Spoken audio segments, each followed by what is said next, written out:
back, I see that the devil deceived me, and he deceived many thousands and thousands of others into believing that we could be happy.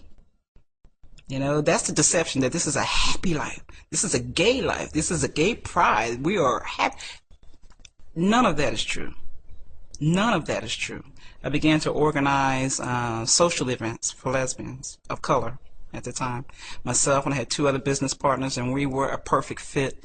We would rent restaurants and invite women to come and sort of amass a mail list.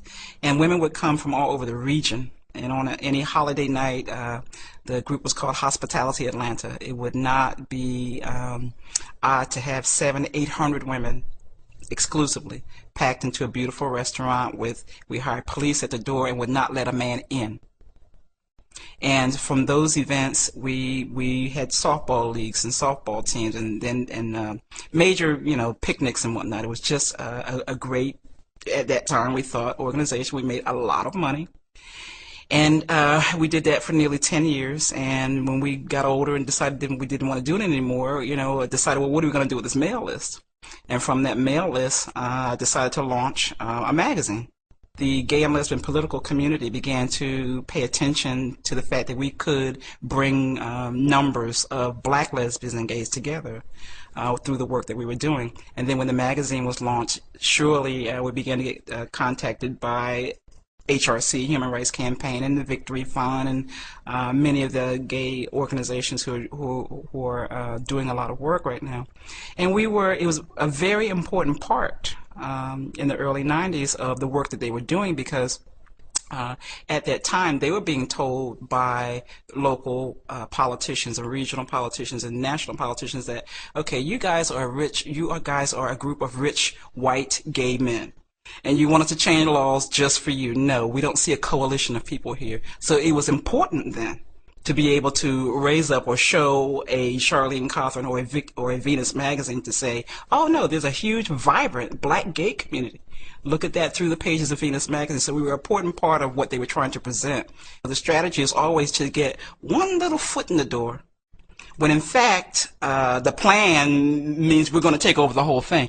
Well, why don't we just get a statement, Mr. School Board President, in your school board policy that you simply acknowledge the fact that we will not fire a gay teacher, or that there may be some gay students that we're going to be okay with, not trying not to be prejudiced toward them through our policy. We just want one little statement in the booklet, when in fact the plan is to take over the whole school system, as we see now 15 years later is happening. There's always just, that's the strategy, just to get in under the wire, and then once you get enough of our people in, then to do some major work. I was asked to help with domestic partnership, get the domestic partnership bill passed in Atlanta, Georgia, and they helped to train me to go in and speak with council people and to speak with the mayor. And of course they chose not only people of color, but also people who were landowners. Of course I owned a home at that time, and people who had a good, strong voting record. That was also very important.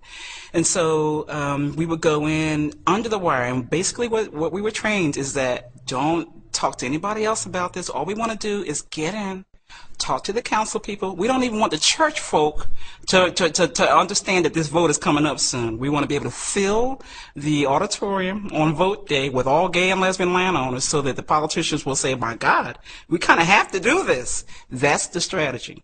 That's the strategy. They were able to infiltrate media. And even people, I look at people who started out even with my small publication. People who started out with Venus magazine and were able to take, tear sheets from our book, are now working for some major newspapers, working for Bloomberg, working for the New York Times, working for Condé Nast. And so it's so true. It's like they gays and lesbians run major media in this country. They just do. And I'm not sure how many, if the church really, well, maybe the evangelical church realizes that, but gays and lesbians really are at the forefront of major media decisions. And so then sitcoms, every sitcom, I've heard that every sitcom is going to have a gay character, and it's coming true. It really is. And of course, now gay characters have major talk shows. It really have taken over media. Why? Because media speaks directly into the minds of young people. And that's how you change society, by changing the mind of the youngest. I plan on shifting out of it. I was doing just well. You know, I had a magazine that was on automatic pilot. I was doing very, very well. And at the top of what I thought was my career, my mother passed away. And that was the beginning of the change that God was setting up for me, because I'm the oldest of two. And now my grandmother, who has Alzheimer's, becomes my responsibility. Here I am in the middle of a 10-year relationship with another woman, and we're living together in New York. And my grandmother is now living with us. And my life changed in so many ways. I wasn't able to get to all those functions I used to run and go to. I was barely getting Venus out, but God was showing me what eternity looks like. Because when I had to bury my mother, I had a decision to make about a plot to buy. Okay, my mom, my grandmother is my responsibility, and then I've got to go. I'm unmarried, whatever. But I bought a 3-grave plot in our family cemetery. And it was a huge reminder to me when I would go and put flowers on my mother's grave that that's where my mother's going to be.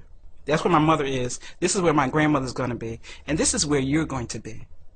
And when you look at, your mortality, it really forces you to think about what's beyond this grave. And I was forced to think about that. And having, again, that seed of righteousness that was way down in me from, again, that 12-year-old got saved experience, and being forced now at 42 to say, where are you really going to spend eternity? Just getting buried in this ground is not it. It's not over. What's going to happen?